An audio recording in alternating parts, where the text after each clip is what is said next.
You are listening to Pod 2 Hyperpod, America's most cubular podcast.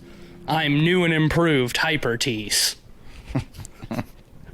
I'm Ben Sheets, and did you know that it's not only hip to be square, it's hip to be cube? Hey.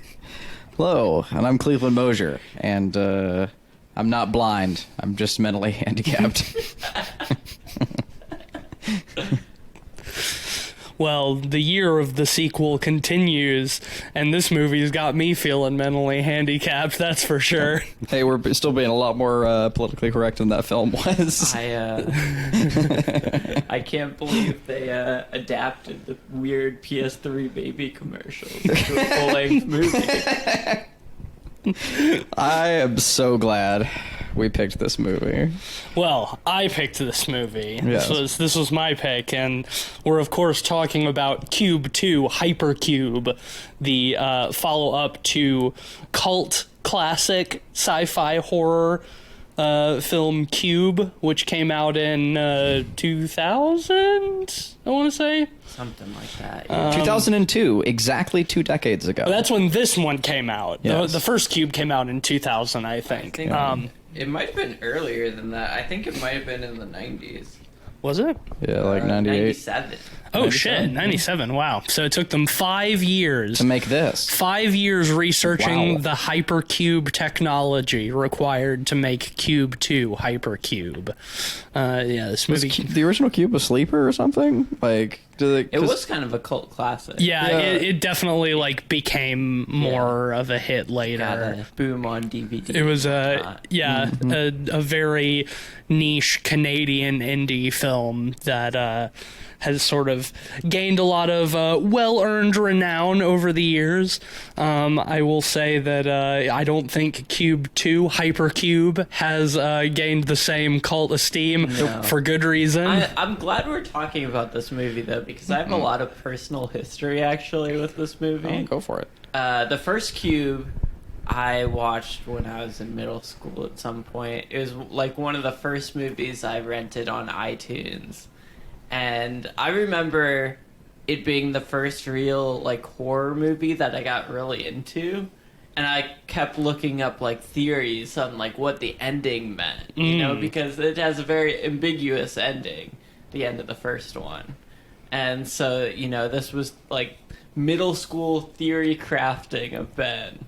So when I heard that there was a sequel that might explain more, I was super excited. And it was back in the time of course, Netflix DVD mail orders. So And you were around the age and demographic of what would now be a Five Nights at Freddy's I SCP kid. was that was 12 or 13. Yeah. So you were peak, there for the theorizing the lore of the spooky horror thing. Yeah. So you were doing the SCP Five Nights kind of thing. That was definitely me with the first Cloverfield when I think I was about 15 when that no came doubt. out. I had the same experience. Yeah. Getting into the ARG of it, See, and the that's- theorizing, and I have a lot of peers who kind of thumb the nose down the younger generation, getting obsessed with things like that or whatever. And I'm no, man, we had those things too. It was this, it was Cube and shit like that. No, yeah. Well, I think the It's idea, charming in its own way. I think the idea of you as a young boy seeking out Cube 2 Hypercube in the hopes that it would answer, that it would give you more answers about the original Cube. Oh, that's so sweet and naive of you. Little 12-year-old It's Ben so had a pretty funny. bad time, huh? Because even then I was a little disappointed at the end I'm of sure. it. But I was well, I guess we got more answers. The government agent people showed up. That's something, right? Right? I I guess. didn't waste time for nothing. I think we can kind of already infer that from the first movie, right? Yeah. Well, and I will say, one of the movie's few benefits is it is still pretty schlocky. Oh yeah, it's very schlocky. It For schlocky, it yeah. has that going for it, at least, And some of the concepts are things you don't usually see in schlock. It feels like it's trying to be smarter than it is. Or thinks that it's Which smarter. is funny. you know, a lot of times. Goblin is Nilbog spelled backwards. Yes. What I like is at one point in this movie, one of the characters who like knows what the cube is, or like has an idea about it. He's like sort of talking to himself, and he's like, "We'll never get out of this one. The first one had rules, but not this one." And it applies to the movie as well as like the cube, like because the first cube did have like rules. You know, that's the fun of it. There's a puzzle that the characters are trying to solve while, also dealing with personal dramas and stuff like that. And we get to try and attempt to solve it with them. Yeah. The first one does a pretty good job of like pacing that out. Especially compared to this one. I mean, yeah, it has some, it kind of does some logic leaps, with like using the numbers and what I forget whatever the formula it has something to do with prime numbers that are like etched on the like doors on the way out of each cube, and they have like the like mentally handicapped kid who's like a savant, so they use him as like a Rain Man. Like there's some leaps in logic like that, but it still feels like a puzzle that's being like solved. Yeah. Whereas like this one, there are no rules and there isn't really a puzzle. It's just sort of like, what if the cube could bend time and space? Yeah. It's a quantum cube, a tesseract. So because it doesn't have any rules, there's no like logic to it's just like them going from one room to another and weird time space things happening, and they get menaced by some Windows 98 screensavers. Yeah, they get menaced by an Odecker music. Well, that's the thing, like, because they're out of time and space, or it's bending time and space, like the stakes are basically completely removed because they see multiple versions of themselves and others. Yeah, because the Hypercube contains multiple realities. Yeah, because it's a 4-dimensional cube. Yeah, I will say it is a bummer that like most of the traps are just like, screensavers. Really shitty 2002 CG. Yeah, very shiny chrome. Yeah, nobody gets cubed in this movie in the same way. Shiny and chrome. We'll go to Valhalla. Yeah, this movie is so screen-savered in chrome. This movie is so sterile and kind of visually boring, I think. Not even kind of. The original Cube, like the set is cool. Like the panels have like bits of like kind of code like worked into them, like they look almost like a bit like big computer chips, and the colors change throughout the rooms, and like the panels like pulsate and stuff. And well, that was like the charm of the first one, is like they built this one set and then they just changed the colors of the lights behind the walls to simulate them entering different rooms, and there are different traps and stuff. And this one is really just like you get to kind of play slot machines like with your brain in it. Like there's a bit of a gambling factor, and then each time they enter a new room in the original one, is it like laser wire? Is it there are all kinds of different traps that they have to navigate. Each one is a different saw trap in some capacity. So them like figure out the rules of like throwing their shoes in to begin with to test it out. Stuff like that like is cool, and it's fun because there's still like some visual grip. Like it still looks neat even if it's the same thing over and over again and the color has changed. But here, it does a lot of the effects practically too. Yeah, like it's all just white. It's always white cubes. Yeah, well, like we said, the first one is very minimal in its setup, but it makes the most of the minimalism. Yeah. Where this one tries to be more minimal, and because of it, you lose, the charm. Because, they're not making the most of it. They're doing the same thing, but they're trying to be cleaner, I guess. Yeah, and it's like it removes some of it removes like the tension of like entering a new room and having to like test for these like different traps and stuff, like, ooh, what kind of like booby trap is this room going to contain?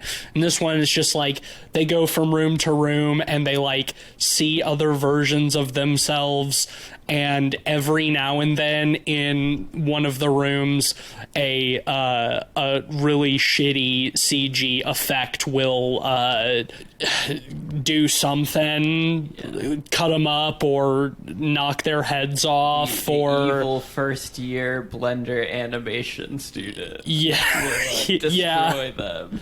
yeah, I mean the effects in this movie have not aged well at all. Oh boy, no. I mean, I feel like they're pretty par for the course for like a low to mid budget, like schlocky sci-fi sequel, but like, man, they look terrible now. There's something kind of charming to that in a way. Kind of, but just in how silly it looks. It gets like the weird like shifting tesseract that appears in the middle of one of the rooms and becomes like a weird like spike cube. Turns into like a blender. And just starts flying at people.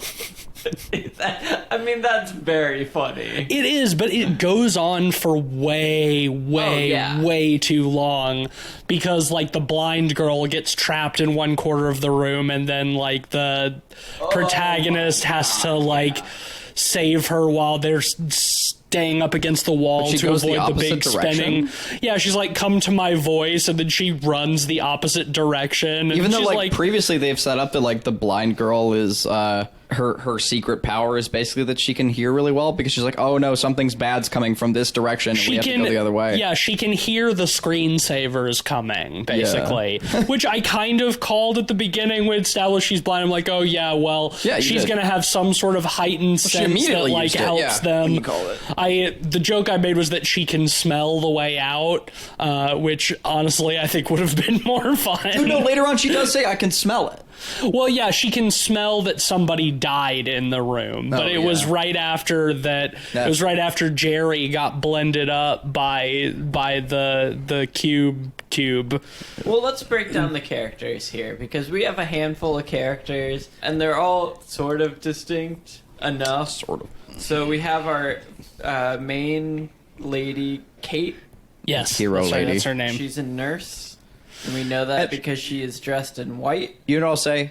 Not terrible. Kmart Michelle Williams. Yeah, but not too. Maybe like well, I don't know. It's a step up from Kmart. Like I don't know. Like maybe her acting wasn't terrible, especially compared to the other. I mean, compared to the others, she was like an Academy Award winner. But I thought she held her own fair enough, like against like the Windows backgrounds and like the other really terrible actors. Yeah, she's probably the best actor in a movie full of shitty actors. Yeah, she's the least shitty actor. Mm-hmm. Yeah, and then we have.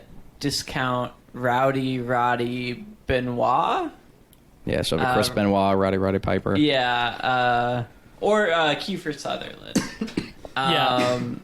And he was, a private detective. Yeah, we find out later that he's psychopath. That he's a private investigator. But yeah, he has no reason to hold that back earlier on. No, well, that's the thing. He's looking for someone. Normally, like a private investigator's like, "Hi, I'm looking for this person." Like that's the thing. None of them have a good reason for not being forthcoming about who they are. Yeah. And that ultimately is the whole mystery, because there's no logic into like finding their way out of the hypercube. The discovery is figuring out who everybody is and how they're connected to this scenario. Well, it's one of the many aspects of this script that is it just really highlights some amateur writing. Mm-hmm. The key one for me is there are at least 3 characters or 3 deaths, I should say, because some characters, spoiler, die multiple times because of the time shit. There are at least 3 deaths or so where characters give up on life because they've delivered all the exposition they need to give. Yep, we have military man. The colonel. The colonel, like, he's like, well, I've delivered all the useful information I need. I can die now. And he, like, absolutely, like, kills himself. For no reason. Like, he goes really far out of his way to die. Yeah, well, it's like he handcuffs himself to the wall. Well, when they find him, he's trying to hang himself first, and they get him down and try to like figure out who he is, and then like the first screensaver attacks them, which is a slowly moving sort of ghost wall, I guess. Looks terrible. There's like slowly moving across the room towards them. You know, an actual wall would have been scarier. Yeah, I agree. And just like crush him like in Saw 6. Yeah, or like the trash compactor in Star Wars. Yeah, or Saw 6, or Saw 5. Yeah. It's Saw 5. Saw 5? It's Saw 5, yeah. Saw 5, Star Wars, same movie. But anyway. Basically. It would have been better. Like, if it had been like But more yeah, they're like trying to get out of the room, and I don't know, where does he get those handcuffs from? Yeah, he was handcuffed to the briefcase at the very beginning. Oh, yes, that's right. Because there's that really funny shot of him like banging the briefcase against the wall. Yeah. Yep. That's right. Yeah. And so terribly acting. Yeah. So yeah, he handcuffed. Oh no. We don't know why he was handcuffed to the briefcase. There's nothing in the briefcase. But yeah, he unlocks that. We never find out what was in there too. That's such bullshit. And then handcuffs himself to like the ladder, and then eats the key. Well, Kate tries to help him, and he's like wondering where the key is. He's like, "What? This key?" And he eats it, and then which is very funny. And then he gets slowly swamped by the big wet wall, and we don't really see what it does. Like, no, they don't really deliver on it. It goes over of it going over the briefcase, and it like rusts it. Yeah, it's like it like rapidly ages it or something. I guess. He handcuffs himself to the ladder and eats the key, and then like as it's moving towards him, he's like, "Oh God, this is gonna hurt." It's like, well, you could have prevented it, dog. Yeah, easily. If you had done nothing, you would have survived. Like, it's so weird. And well, and like, yeah, he's the one who has the line about like the first one had rules, but we'll never get out of this one or whatever. And like that's the extent of his character, is that he's a colonel, so he knows about this Hypercube project, and he knows that he's gonna die from being inside it. Spoilers, you just have to wait the time, right? Yeah, I think so. We'll talk about that, because the ending does not make much sense. But we don't need to get there. We don't need to get there. Yeah, let's unpack the rest of our characters. Yeah, one thing at a time. The colonel, we have the useless blind girl. Yes. Who I guess turns out to be important, kind of, later, but nothing, because they don't do anything with that. Yeah, right. Like, yeah, like they keep talking about like this Kaiser Soze character who's like the ultimate hacker, and everyone's like, oh yeah, Kaiser Soze, and like who hacked into 2 military fighter jets and made them crash in order to protest military spending. So dumb. I noticed that, like, killing the pilots, like, or what? Like, I don't even know. But like, anyway, they're doing like this. Oh, Kaiser's a character, and it's revealed that like our blind character that we'd previously mentioned was like could hear the walls coming or whatever. Like, she does that like almost savant, like she's like, oh, it's a bad thing. Bad things are coming. Yeah, and it sounds wrong. Like a blind prophet kind of thing. Yeah, it sounds wrong. Whatever that means. So it's like they're feeling it out, you know, like they're like our little like blind prophet character or whatnot. And then it's like, okay, cool. They just have a really acute sense of sound, and there's just something about it that feels like that's uncanny and bad. And they've had enough time to hear it as it's coming towards them. I can work with that. It's not great, but I can get past it, right? But then it's revealed that she's the Kaiser Soze, right? Yeah. She's the hacker or whatever. And they do nothing with that. It's just, that's the reveal, is, oh, it was her. And then once she's given that information away, like she just completely gives up. Anything, yeah. She doesn't just not do anything. Like, she becomes like super nihilistic and just sits there and lets herself die. Yeah, because she's like, if I couldn't figure it out, then you're never going to be able to figure it out. It's like she never tried. Like, No, she doesn't do any. We found her like quivering in a corner, and she ends that way. That's the extent of what she does for the entire movie. Is they go into a room and she like hides in the corner, being frightened, and then a bad CG effect appears, and Kate has to continually go out of her way to save her. So does she hack in Braille?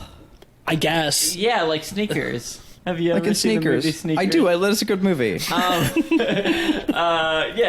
I like that film.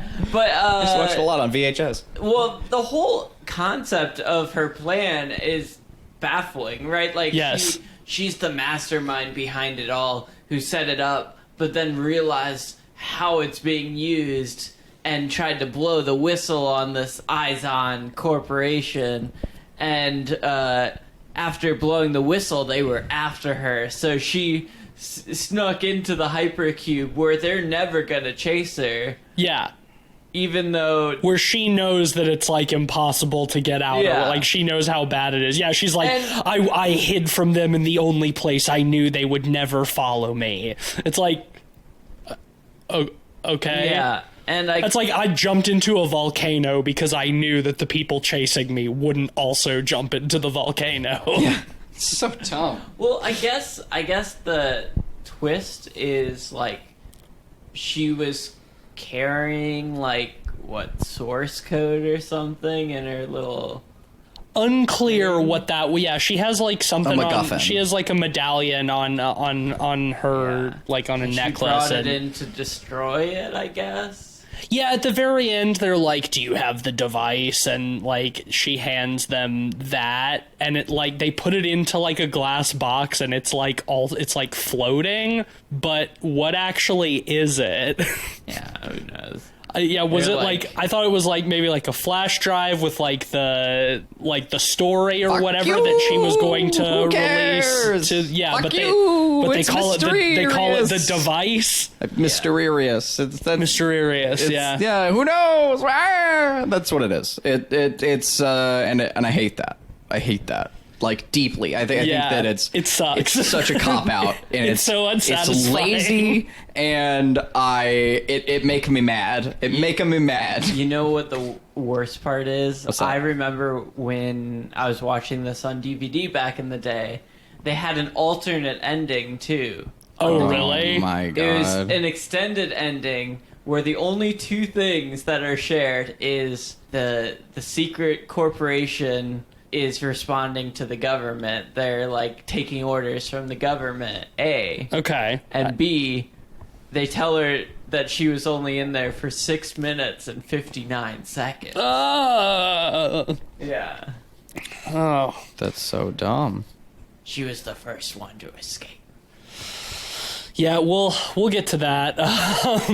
We got a few more characters to get through first. Yeah, that makes no sense. We've got Jerry, who designed the door panels for the cube, the sensors. Specifically the sensors on the door panels, but is ultimately useless. Like, his knowledge of the door sensors or whatever doesn't come into play at all. It's weird that also, he's supposed to be the kind of smart character, but we've got the dementia lady, which we'll get into in a second. Like, she sees the pattern on the wall, the design on the wall, and says, ooh, it's a tesseract. It's a tesseract, yeah. And Jerry, is like, can you say that again?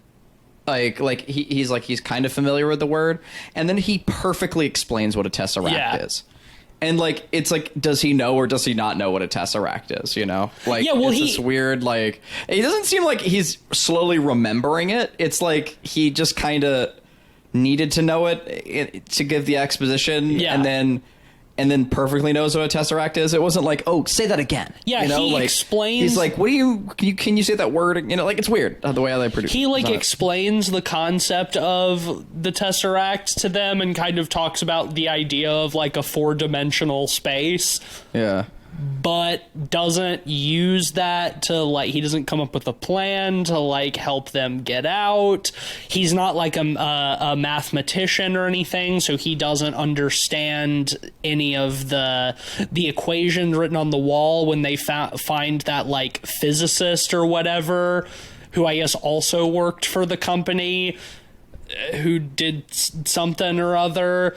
So it's like, all of these characters are fucking pointless, except to deliver specific pieces of exposition. They don't actually have any skills that help figure any of this shit out. Here's the other thing. You bring up how, like, the characters are all sort of, like, in some capacity tied back to the event in some way, right? This is not uncommon in these types of films. Saw 2 does this as well, where, like, all of the characters relate in some way to each other, but we have to kind of figure out cryptically how they are, and we have to unlock we have to kind of put together that jigsaw puzzle, as it were, to know, like, oh, and it turns out that they're all related back to the protagonist because his dad is a cop who arrested all of them, or something like that. And it's because Jigsaw is doing that intentionally to fuck with everything, right? Like, he's playing the strings. Yeah, he's the whole point of the game in Saw 2 is he's fucking with Donnie Wahlberg, right? And, like, it has purpose. Your son is in a safe place. Like, it all comes around, right? It's dumb, but at least, like, it's thought out. Whereas here, like, all of the characters are tied into each other in some capacity, and there's no reason for it, other than for, like, the viewer. Like, it's to deliver us that exposition. It's like, oh, this is what movies do, right? And you're trying to figure out who they all are, so they're trying to figure it out. But, like, for the characters, they have no motive in that. Like, and they're not rewarded in any capacity because, like, oh, yeah, I was the lawyer who worked for this company. And, oh, I was the, I designed the door panels. And, oh, I'm a physicist with dementia now, and I can't do this. And, like, they all have something to do with Enzon or Curzon or Izon. Sorry, Enzon and Curzon are Star Trek characters. But anyway, like, with the Izon, they're all tied back to Izon in some capacity, and doesn't do anything for the plot. Like, no one gets to have the big revelation where it's like, oh, and because it's Izon, the doors operate like this. We earn nothing through that. Yeah, they don't reveal skills. They just reveal who they are. And not even skills related to who they are, which is, like, the most important thing. Like, at its core, this movie is, like, an escape room movie, right? Yeah. Like, that's the whole concept, uncovering clues to escape the room. Well, like, you're revealing exposition. There are no clues to escape the room. Exactly. You're not revealing any clues. There's no sense of discovery in this movie. No. Well, I mean, there kind of is about, like, who everybody is, but it's ultimately unimportant. Yeah, well, it's exposition discovery. It's not discovery with any sort of utility for the characters in this movie. They don't use it in any way. No, it's more like a sense of, I'd rather watch two rhinos fucking on the Discovery Channel. Discovery. Okay. I don't know. That's the joke. I didn't say it was due. I didn't promise anything. We didn't sign a contract. Well, yeah, because you have all these chances to uncover things. Like, one of the other characters we haven't really gotten into is the old senile lady. Mm-hmm. Right? And she is she was a brilliant mathematician, it's revealed. And, I think when I first saw this movie, I thought, oh, okay, so they're going to, like, do the savant thing that they did with the first movie. She'll have a moment of lucidity and see the physicist's equations written all over the wall, and she'll understand it and have some type of breakthrough and maybe reveal part of the answer before she slips into another bout of dementia or something. Yeah. And she delivers like a tiny bit of exposition, but it doesn't do anything for us. Yeah, well, the extent of her lucid reveal is, oh, that's a tesseract on the wall. Yeah, and then it's revealed that she works for Izon or whatever. The whole point of, like, her reveal is that, okay, we know that it's Izon who is responsible for this. But what does that ultimately mean? Like, the the goal of this film is like the opposite of the goal of the original. The original one does not give a shit about who or why. That's one of the things I like about the original. We never figure that out. Who put them into this situation and why did they do it? We never know. It's not important. The whole goal is them getting out, and one of them does at the end. This one is the complete opposite because the whole point of this movie is who is doing this. There's never a how. I mean, they're trying to get out, but there's no logic to it. And all of the exposition, all of the reveals are revealing who and not how. And I think that's way less interesting because ultimately, who gives a shit who's doing this or why? I guess a weapons manufacturer who's working for the U.S. government. Big surprise. I mean, I think we could have intuited that from the original one without being told, right? I thought they do that as like a bit in the original one, and then it's clear that it isn't. And it's scarier because it isn't. Well, I mean, they speculate, but there's never any indication of who or why. Well, and it's almost... Like, it ends with the guy like just walking into the bright light, which is so good. Indicated that it's like purgatory in some ways too, right? Because like he walks into the white light at the end. Exactly. He's the only innocent. We talked about that on our review of the original one. I thought they were going to try to do something clever with like the senile old lady. Like it would make sense for her to be like the one who has the knowledge to get them out, but they have to figure out how to coax it out of her like demented brain. But the crazy private investigator just stabs her to death because he thinks that she's lying. Which is a shame because I will say, while she was definitely overacting, I did find her performance kind of fun. In a room kind of way, yeah. Not even in a room kind of way, because Red Dress Lady was room kind of way. But Old Lady was, like, just so over the top, it's like it up. Yeah, it's like cartoonish, like, sweet old Midwestern lady. Yeah. Like... She is an old lady, but she's putting on, like, fake old lady voice. You know what I mean? She's like, oh, dearie, can you help me find my stepdaughter? My daughter-in-law or whatever? It's just like, it's so fucking... Yeah, it's a cartoon interpretation of dementia. Yeah. And just you have of the elderly in general. And in no way reflective of, like, how dementia, like, actually operates. Sure.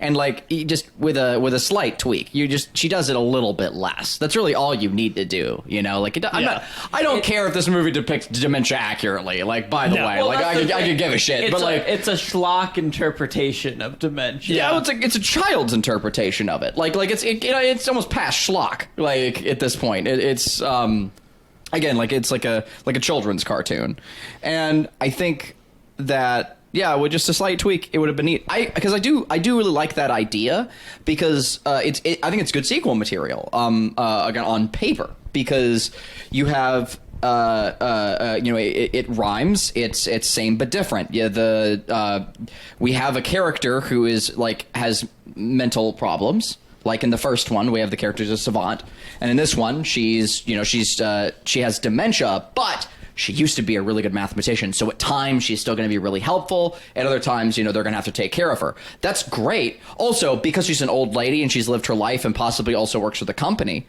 like for the evil company, we can kill her off. Like, so you still get like a similar theme and a similar character to the original, but you can murder them, in this case, which means it won't end the same way, which it doesn't in fairness, but like, it's just that the execution is terrible. But like, I think it's a good idea. She could have been the one who designed the whole hypercube and doesn't remember because, she's in the throes of dementia. But every now and then a little bit of that lucidity comes in and she can give them a tidbit of something like crazy that they have to do, to escape or something like that. But nope. However, we have yet to talk about the two truly most useless characters. Yes. We have Cleveland's coworker Max, the game dev hacker man. Hardy Har. Yeah. That actor looks like if Matthew Broderick and Hugh Jackman did the Dragon Ball Z fusion dance. And then you bought them at the Dollar Tree. And then you bought them at the Dollar Tree. Yeah, he does nothing. Except he's the one who delivers the exposition about, like, the mysterious Kaiser Soze hacker. That's his only purpose. He has a serious lisp, too. Yes, that as well. And then we can't forget Red Dress Lady, who is probably the worst actor in a film full of bad actors, who, again, serves no purpose other than she's a lawyer who works for Izon. But what does that give us? It's the sequel, man. We gotta have a sex scene in our sequel to sell to the horny teens. Well, that ultimately ends up being those two characters' purpose, is they get separated and become inexplicably horny. And I mean, it answers the age-old question. What if you have sex in the cube? But what if, though? We found out what if you have sex forever until you're a skeleton. Yep. Yeah, they get skeletonized. That's what they Well, first off, they get speed ramped into becoming skeletons, which is the funniest goddamn thing. Man, this sex scene is fucking wild. It's so nutty. fucking weird. It's so 2000s-y. It's like, and also it's like aggressively horny for this movie. Yeah. Like when they start, like, first of all, this director, who we noticed was also the cinematographer, he loves extreme close-ups a little bit too much. He loves a little bit of all of it a little bit too much. He pulls off a lot of extreme close-ups, like, very poorly, but, like, when they start making out, they're in, like, one of those extreme close-ups and you can see, like, strings of spit, like, between their mouths while they're, like, making out, and then it just, like, then they're standing on top of, like, a fan because her dress is, like, blowing up around them like Marilyn Monroe. And the camera, man, he loves his rotating camera. Oh, man, I was getting dizzy in this movie. Yeah, when I said he loves, like, too much stuff, there's too much, that's the bend. That like, one scene shot, where like people make fun of Michael Bay for having, like, a couple of shots like that in his movies, but here it's any time there's any dialogue, which is most of the movie, the camera is just constantly moving in a circle around. There's one scene in particular, and it keeps changing direction, and there's no thought, like, placed into, like, why the direction has changed, what way. It's just because it's interesting. Well, and it's like I'm just getting motion sick. Please stop. It's like the camera's just constantly spinning around and, like, really close to these people's faces. It's like, please, enough. Yeah, like, slow down, please. Just stop. Directing a group of people can usually be kind of challenging, figuring out the blocking for where everyone goes, so it feels motivated.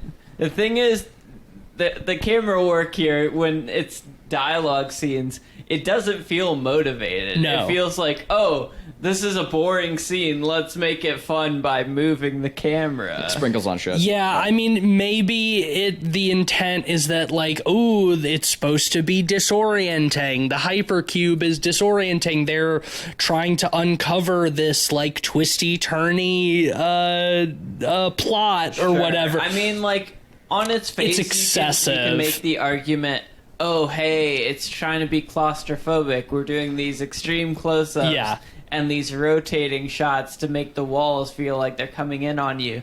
But the thing is, you can't just make all of the shots. Well, yeah, it feels like it's shot by, like, a film student who's, like, a little bit too excited about all the stuff they've learned, and they want to cram it all into the movie. Probably my favorite shot of the film from an incompetent standpoint is crazy private investigator, like, gets up into Jerry's face at one point, the first of several times, but it's in, like, a super close up two shot, but the private detective is a little bit taller than Jerry, so the frame like cuts Jerry off like halfway down his face. You only see like the top half of his head, and then like the face missing the top and chin of the private detective, and it looks awful. Yeah. It's such a badly framed shot. They're just it's talking so like funny. 2 inches, like an inch, like It from gets each other's very mouths. homoerotic. Well, that's And, and I was just the whole time I'm just like kiss, kiss, kiss. well, that one's later. Yeah. That's not the one I'm talking you're about. talking about a different one. God, I'm talking about it an does it earlier so one. many times. But yeah, that one you're talking about later is when like the private detective has like snapped, and he's basically just going room to room, killing Jerry over and over eating again, him, presumably. and presumably But they don't eating show, like, him. I any guess. blood coming from his mouth or anything. Like they don't make that. They But don't yeah, there's no showing for that. And Yeah, we see but him later, I mean, and there's no multiple blood. times he says, I'm fucking hungry. Well, he says I'm hungry, but like we don't see him eat anything. There's no fake blood dribbling out of his mouth or anything. I wish Well, they would have. there's Same. the old version of him later who shows up when he's wearing like all the watches and like a bunch of that one girl's like name tag and stuff, and then he's like covered in blood. So presumably the only way he's been able to survive so many years in the Hypercube is by killing and eating Jerry over and over again.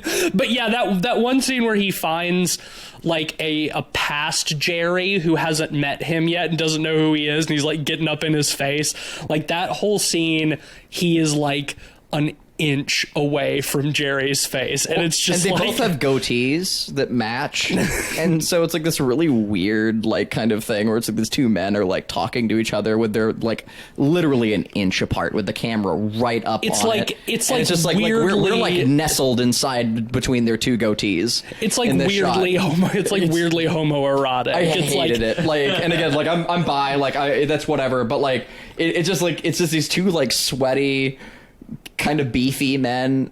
Not like fun beefy, but like roast beef beefy. yeah, kind of men. like chubby yeah. dudes with like their goatees, and it's almost like if their goatees were dipped in paint and they just like pressed against each other's faces and left the same goatee mark. I don't know how to describe why it's so weird to me, but they have like matching goatees and their faces are like right next to each It's like other. one of those things where like two people would never ever have to put their faces that close together unless they were gonna kiss, you know? Yeah. Like Well, it's because Absolutely. the camera It's is so intimate. close, it almost feels like you're the third person in the kiss. yeah. It's like you're intruding. But yeah, I mean, yeah, I guess that scene ends with him killing and eating Jerry off screen. And again, but, if you're into Jerry's, like that's totally cool. And like but like for me, it was hard. I do That- think it's funny that he just starts Jerry hunting, just Yeah. killing Jerry over and collecting over his watch over and over again, and so like he just has like his full arm is just like covered in Jerry's watch. It's a fun idea, even though there's really no reason for him to have his psychotic break. Or I'm so glad you said that, because that was about to be my next point, is that Yeah. like that character is a psycho for no reason. Because the last movie had a psycho, I guess. Yeah, but he was like a cop, you know, who like had a history of violent, of like. Oh no! Like you're right. Like yeah, the original movie actually explains it and everything. Yeah, I'm just I saying, mean, like his- from the creator's perspective, the last movie had a psycho. Right. Like- yeah, this guy is just like, well, he has a knife because, and I love when they ask him like, why do you have a knife? He's like, I collect knives, but he only has the one knife. Like, I don't. It's such a weird detail. It's like And he it's not doesn't. that cool of a knife. Like if he's a knife Yeah, collector, like pretty why is that the average knife? Yeah, But yeah, he keeps like threatening people with the knife, and then he eventually finds the girl who he was hired to find or whatever, and here. just kills her for no reason. Multiple times, because we see that he keeps collecting her name tag too. Yeah. But like the first time he finds her and kills her, he's like, he says something really fucking stupid, like I love these alternate dimensions or something like that. It's just like his psychotic break is just like totally unmotivated. Much like me, the multiverse made him snap once again.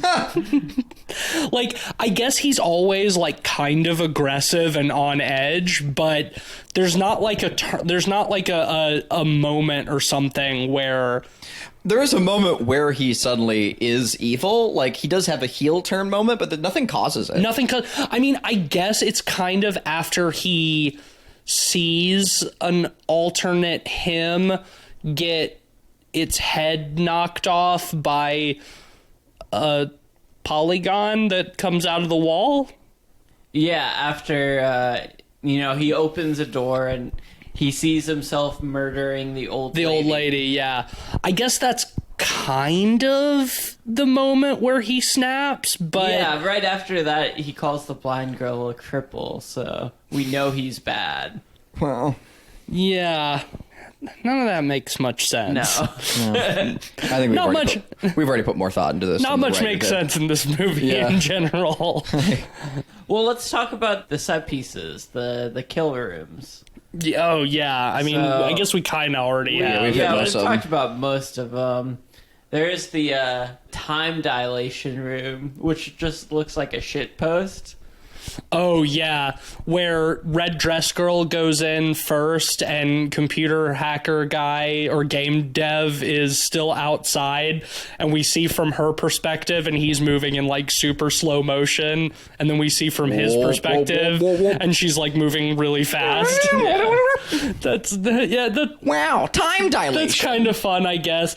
I will say, like, one of the things this movie's credit is they do some kind of like creative camera tricks and stuff with like the rooms all have like a different like gravitational orientation, so it's like you go through one and you go through like a wall, but you come out like on the ceiling of the next room or whatever. And they do some kind of clever stuff with that where like Jerry and the investigator like take off all their clothes and tie them together to make like a rope so they can lower down the blind girl and the crazy old lady. Like, that effect is done is done pretty well. The few hundred shots in this movie, I'd say there's about 8 pretty neat ones. Yeah. There's some fun playing around with like cool spatial perspective. Yeah. That stuff is way better to me than like the shitty CG like traps or whatever, which are so uninteresting and like uninspired. Yeah, well, it's funny because it's clear that this one had a bigger budget than the first one, but they didn't could have fooled the me budget anywhere near as well as effectively. Yeah. Well, this movie it's a bigger budget because of all the fucking CG. Yeah, but the movie feels cheaper than the first one. Mm-hmm. Yeah. There's that shot where it's showing like time dilation in the multiverse where like it like splits into 3. Oh god, yeah, where she jumps out onto the investigator and it looks terrible. But she doesn't quite jump far enough, so they like CG her to jump a little further. Well, yeah, I mean, it's obvious they had to do it on a green screen so they can like split the room up into 3 so we can see it happening 3 times simultaneously. But the effect what it looks like is like the effects that like Neil Breen uses. Yes. Yeah. Where when he's like jumping, what is that Twisted Pair, the one where he has like the superpowers and he's like jumping. Yeah. And it's just like obvious that it's like him against a green screen and it just like picks him up and moves him on top of something. Yeah, like cuts himself out in Photoshop and just moves it. It's that kind of effect. It looks I'll be awful. right here. Well, and they do it again too when she escapes at the very end. I want to get into that, but first we have to mention that like one of the puzzles or whatever things that they're trying to figure out is they keep seeing this same number all over the place, like scratched on the wall, 60659. 42069. Yeah, it might as well be. 60659, and like it's scratched on the wall in several rooms they come into, like where they find the dead physicist and like all of his like crazy scrawlings, like that's the answer that he has. We never like see him alive. Nope. Well, when they find him, he seems to be dead because they're like, ooh, he stinks, and then he has one moment where he's like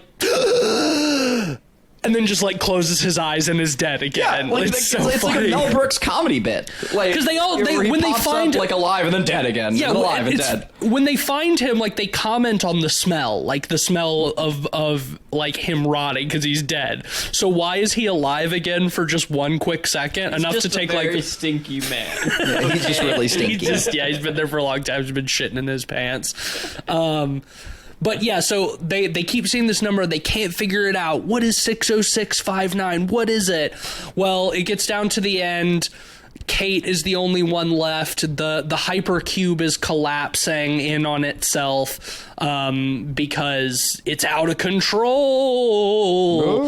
And like Implosion. it's imploding. Every door she goes to, there's like some bad CG effect on the other side that might get her. So she's trapped in the room, and she's killed the detective guy or whatever, and she looks at his wrist and at all of the Jerry watches, and the time is 6:06 and like counting up. She's like, of course, it's an expiration date. It's counting up to 6:06 and 59 seconds. And somehow that allows her to get out. The thing collapses. She opens up a door in the floor and then does another like shitty Neil Breen jump into a screensaver. She makes the funniest sound while she does it. Down I go. And then she's out of the cube. Yeah, That's it. We get that terrible CG shot from them looking on the other side of the cube, where you just get the outline of the, Oh yeah, it's dog shit. I but, mean, like- that is. Man, I've got so many questions. Like, okay, so it was an expiration date? Okay, so 6:06:59. Sure, it's a time on the clock. She has to wait till that amount of time. But in the same scene, the evil dude has like aged hundreds of years or whatever. Yeah, and in multiple parts, they find like skeletonized corpses of themselves. Yeah, so how Like time has been accelerating. So like what? well, by and they what say age of time? Like they whose say time is it? multiple- 6:06:59. Well, exactly. Whose time is it? Whose time is it anyway? and and multiple times, multiple characters say it's only a matter of time. Yeah, and sure enough, I did like when the old lady said. I mean, you don't have to be a fucking genius, but like the old lady was like, "It's only a matter of time," and I'm like, "Oh, it's the thing." Yeah, your son is in a safe and secure That's state. right. I said, yeah, that's right. It's only a matter of time. I said, yeah, and your son's in a safe place. Like, Yeah, exactly. Yeah. But yeah, well, and then the final quote-unquote reveal or whatever is that Kate wasn't actually a psychiatrist or whatever. She's like a government agent who they sent in to find the blind hacker girl and get the device that she has around her neck that does... What? Is it like, is that the missing piece that like whoever, like the device is like a fixed point and that whoever's holding the device, like that's their time or whatever? So it's like, if it gets to 6:06:59 when you're holding the device, like that's how you get it. But they don't even hint at that. They don't, like, that's me trying to logic this shit out. Game theory shit. We're like, there's no way to like understand, like, or to come to any conclusions to this movie without pulling some game theory bullshit. Yeah. This is the type of lore that 13-year-old me was not interested in figuring out. See, that's the thing. I never It's watched not the fun. third Cube movie because I was like, I don't care anymore. Well, Like, I did see that Cube Zero is written by the same people as this one, so probably not worth it. Yeah. Which is a bummer because, like, the first one is so good and, like, you don't have to completely reinvent the wheel.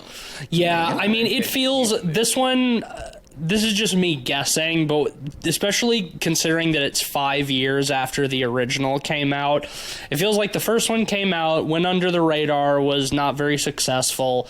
A few years go by, it starts to get some cult acclaim. People be like, hey, this Cube movie that came out a couple years ago was actually pretty good. And executives are like, hey, people are picking dollar signs. Let's greenlight another one. We got to get another one going right now. We got to get another one going. What if it's a Hypercube?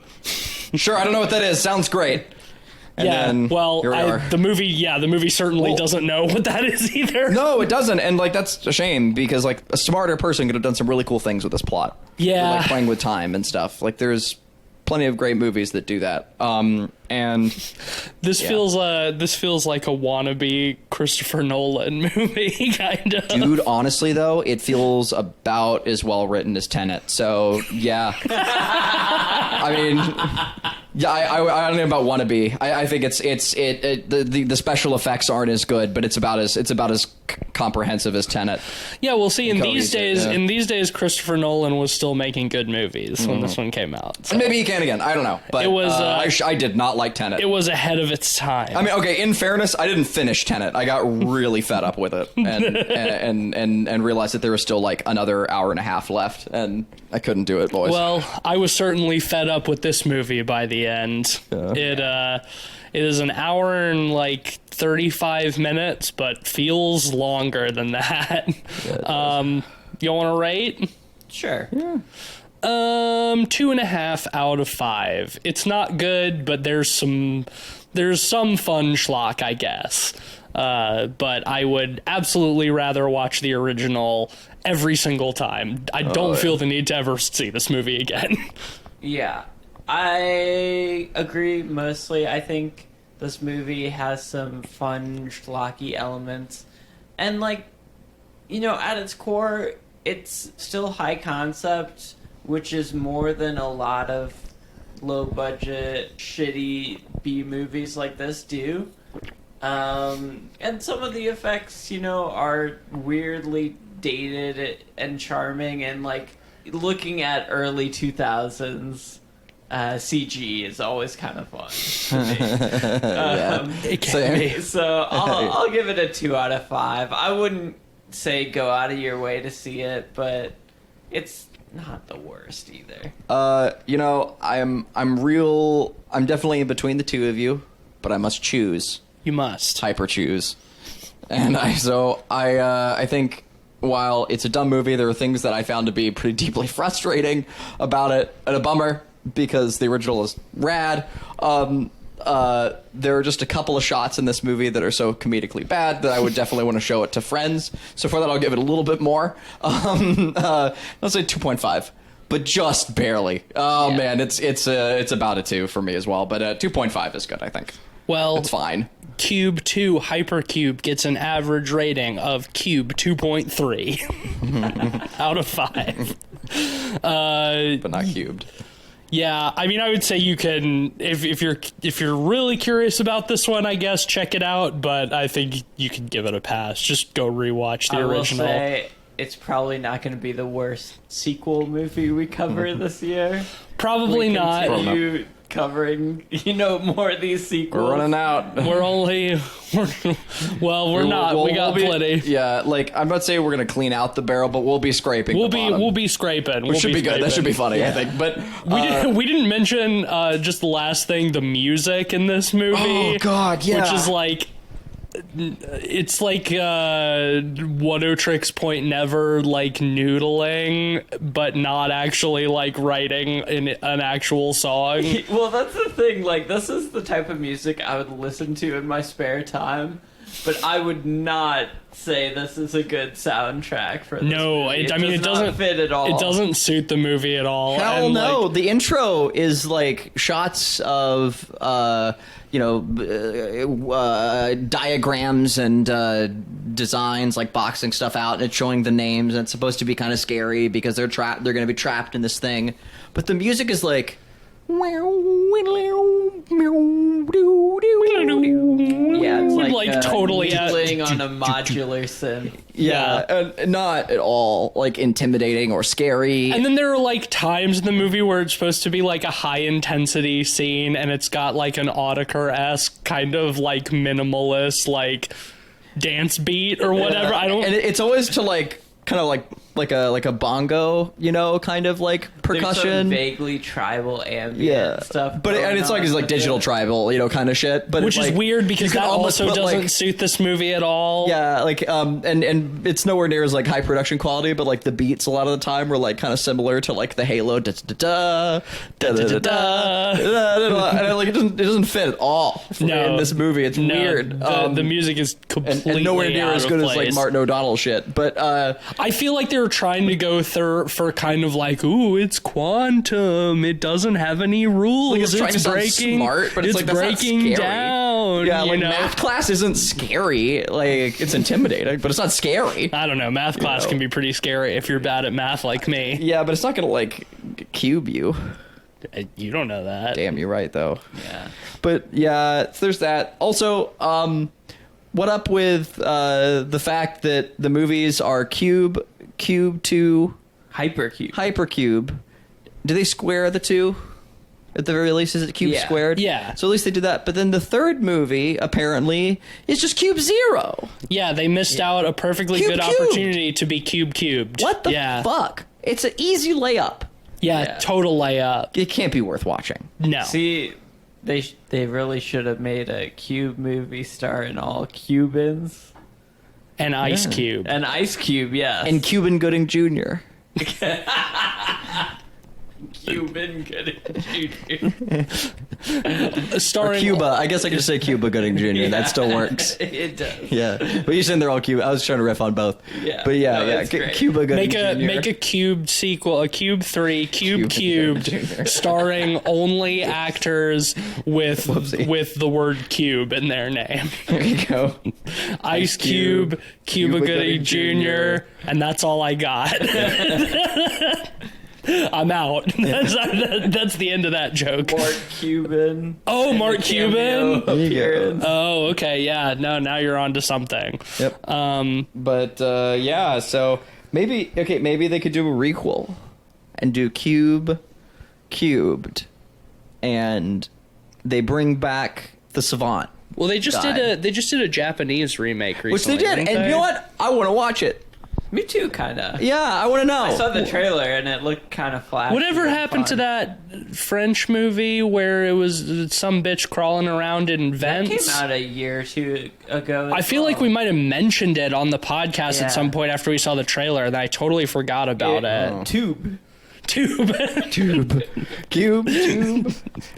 All right. Yeah, there was a French movie I watched years ago that was like a Cube style film.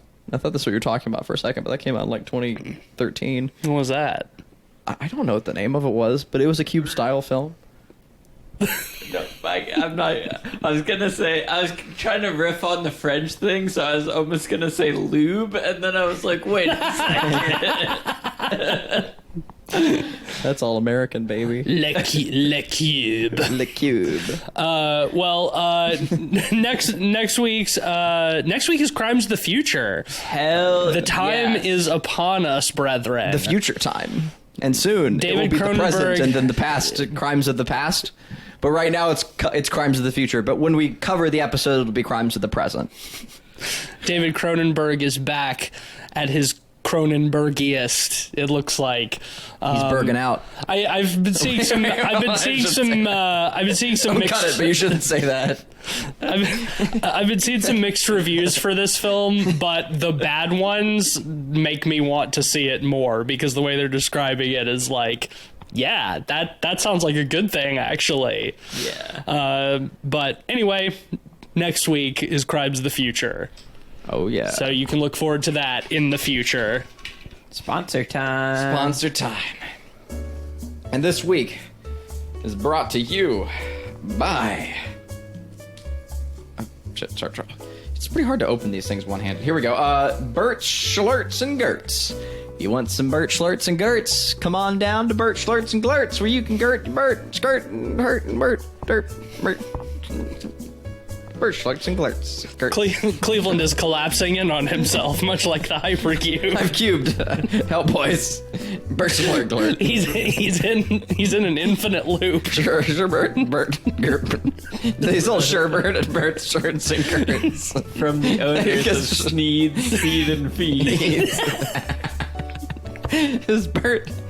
Man, that'd be confusing if they Damn, that'd be a good name for a restaurant though. If it was Sherbert's, but Bert was spelled B-U-R-T, and it's S-U-R-E space B-U-R-T, because Bert is sure that her Sherbert is the best Bert. Burt Reynolds. Burt Reynolds really fucked up by not opening a chain of sherbet restaurants.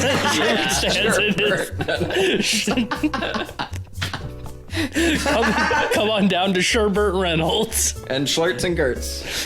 All right. Are the Gertz is that like Brogurt? Is that, I mean, Go-Gurt? Sorry, Brogurt is something else. I love that that's what you defaulted to.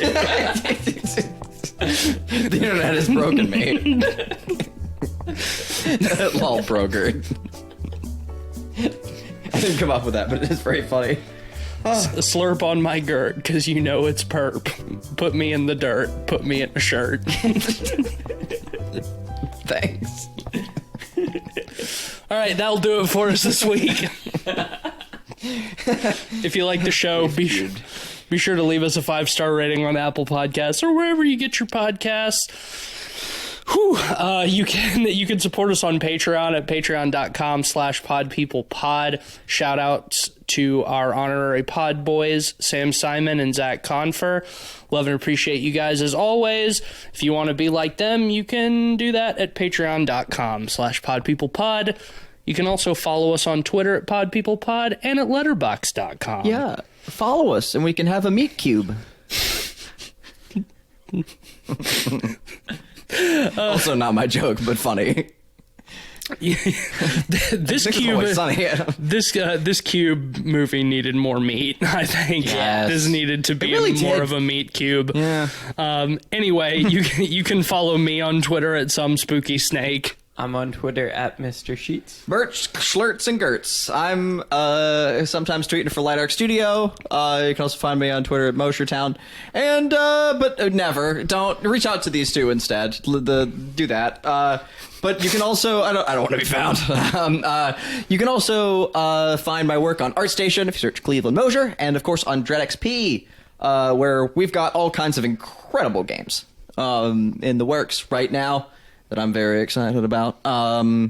Yeah, go check them out. They're all really cool. My Friendly Neighborhood, Mirror Forge, Mortuary Assistant, Sucker for Love, Dread Collection 5, and all the others. You name it, Spookware, we've got it. All kinds of cool games. That's it. Goodbye. Well, this episode of the podcast has reached its expiration date and will now collapse in on itself. Goodbye.